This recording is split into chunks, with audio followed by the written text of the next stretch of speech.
Welcome to the third lesson of our Indiana driver safety course. Our second lesson focused on the importance of preparation. That means making sure that you and your vehicle are ready to drive safely.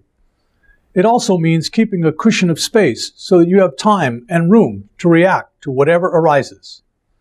What we're going to look at now are the key skills needed for defensive driving, and these are preparation, anticipation, and response. Anticipation means being able to react to what another driver is about to do.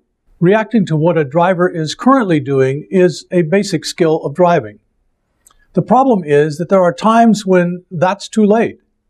For example, it's much better to slow down before a driver cuts you off. So how do you do that? That's where anticipation comes in. Anticipation means focus. It means knowing where to look.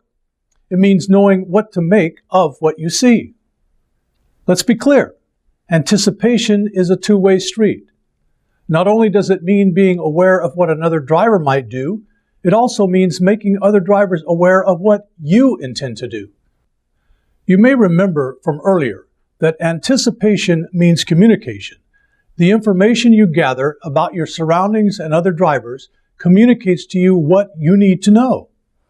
But for your anticipation to work out, you also need to give other drivers the information they need about what you intend to do.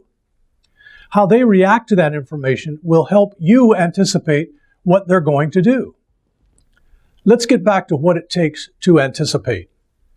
We started by saying that it takes focus. This was addressed numerous times in Lesson 2. You probably remember the effect on reaction time when we're tired or distracted by a cell phone or other things. By now, you should understand how important it is to have a clear and constant focus on driving. Next is knowing where to look. Remember, the 6 zones that make up your space cushion. In order to maintain as much of a space cushion as possible, you need to conduct a regular survey of all 6 zones, beginning with the front zone, and then the rear zone, back to the front. And if all zones are clear, regular surveys of the left and right front zones and the left and right rear zones mixed in. Again, that's a good routine when all 6 zones are clear. The idea is to pay extra attention to any zone that's either blocked or changing. Let me add one thing to that. When your survey finds a driver who looks like they might exhibit unsafe behavior, you need to pay extra attention there. There are 3 types of unsafe behavior that is critical to recognize. First, there's a distracted or drowsy driving. Second, aggressive driving. Third, someone who might be operating a vehicle under the influence of drugs or alcohol. So what are the signs that another driver is distracted or drowsy? 2 of the most common signs is that you'll see are a tendency to drift, either within their own lane or over the line into other lanes, and the tendency to slow down or speed up for no clear reason. Driving slower or faster than other vehicles is also common. Pay attention too. If you see a driver looking downward, or when the driver doesn't look your way when you're close enough that he or she should be taking you into account, such as at the time at an intersection or when you're alongside in a parallel lane, if you can't communicate your intentions to the driver, they can't anticipate your actions and are therefore not operating their vehicle in a safe manner. That means it's up to you to anticipate for both of you. Telltale signs of a cell phone in use are also an indication of distracted driving. Whether the handset is up to an ear or the glow from a driver's cell phone can be seen, other telltale signs of a distracted driver might be that they're eating food while driving, or they're paying too much attention to something off to the side of the roadway, like an accident, a billboard, or some unusual sight. Or you might see that their eyes don't seem to focus on anything. This may be a sign that they're daydreaming. Or maybe they're in an angry or animated conversation with someone else, either in the car with them or on their cell phone. Especially if the driver is young where the vehicle seems full of occupants. Perhaps an even more unsafe behavior to watch for is aggressive driving. Unfortunately, aggressive driving is too common. It's unclear if people who are engaged in this type of driving are aware of how unsafe their behavior is. The state of Indiana created these driver safety classes in part as a way to make as many drivers as possible aware of the risks of aggressive driving. What do I mean by aggressive driving? And how can you recognize it when you see it? Aggressive driving might be driving too fast, following other cars too closely, or repeated lane changes. It could also be driving moves like not coming to a full stop when legally required to do so, overly fast acceleration, and cutting into the lanes of other cars too quickly. The opposite of aggressive driving is courteous driving.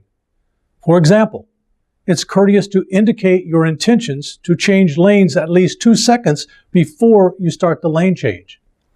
When a driver changes lanes without advance notice, they could be exhibiting aggressive driving, unless, of course, they're swerving to avoid a road hazard. Other signs of aggressive driving might include excessive use of the horn, angry language or hand gestures, or any behavior that seems intended to intimidate others. Finally, a driver who is alone in a car, particularly a male driver, is more prone to be aggressive. I'm not sure why that is, but a lot of us seem to behave better when someone we know is watching. So what can you do to avoid unsafe drivers? The first thing to do is to be extra courteous. For many of us, our first reaction to an aggressive driver is to become more aggressive ourselves. All that does is amplify the risk. One way to think of it is that you need to be courteous for both of you.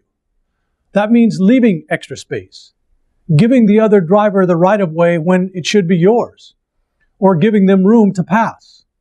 It might also mean waiting an extra second before proceeding into an intersection, signaling even earlier than normal, or even pulling off the road to let them go where they can no longer endanger you.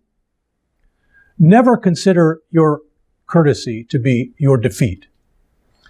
Think about how little time the other driver will save by aggressive driving compared to your safe habits. The 10 or 20 seconds the other driver might gain will probably not justify the risk and additional stress that they'll suffer. Also, give some thought to how little you know about why that person is driving aggressively. Maybe they just learned of a child injured and they're rushing to the child's side. It's easy for anyone to make a mistake. The other driver may simply have failed to see you. Whatever courtesy you give to another driver when they do something unsafe will hopefully be given to you when you make a mistake somewhere down the road. Above all, do whatever you can to make the situation better and not worse. Provoking an aggressive driver even further won't make your trip safer. Using your horn, yelling, gesturing, or even unwanted eye contact can aggravate an already difficult situation. Many of these same techniques can be used with a distracted driver, except that you may be able to get that driver's attention if you do it in a courteous manner. But if the driver remains distracted, even when you try to get their attention, assume their vehicle is an obstruction and avoid it as best you can. The final unsafe behavior you need to recognize is when a driver is under the influence of drugs or alcohol. Some of the telltale signs for this are weaving, sudden swerves, or drifting outside the lane, or making unusually wide turns. Driving too fast or too slow, maybe even 15 to 20 miles below the speed limit. Stopping mid-block for no reason. Driving with no headlights at night. Nearly striking parked cars or other roadside features. And sitting at an intersection too long. Although some of these are also signs of drowsy driving, they'll typically be more severe and noticeable when the driver is under the influence of alcohol or drugs. Remember that reaction time is slower, and motor skills and memory is worse. So is judgment. So a driver may not be aware of how slowly or poorly that they're reacting. So what should you do when you suspect the other driver is impaired? First, don't try to pass. Whether the driver is drowsy, distracted, under the influence, or aggressive, it's rarely a good idea to pass them. Second, give them extra room in any way you can. Third, don't try to do the work of law enforcement.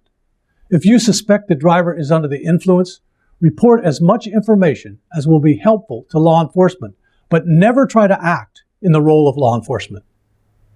Finally, allow for sudden, unexpected movements by the other vehicle.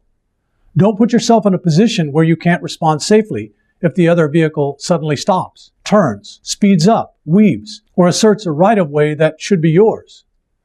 Make extra effort to make your intentions clear. And be sure that you do that in a courteous way.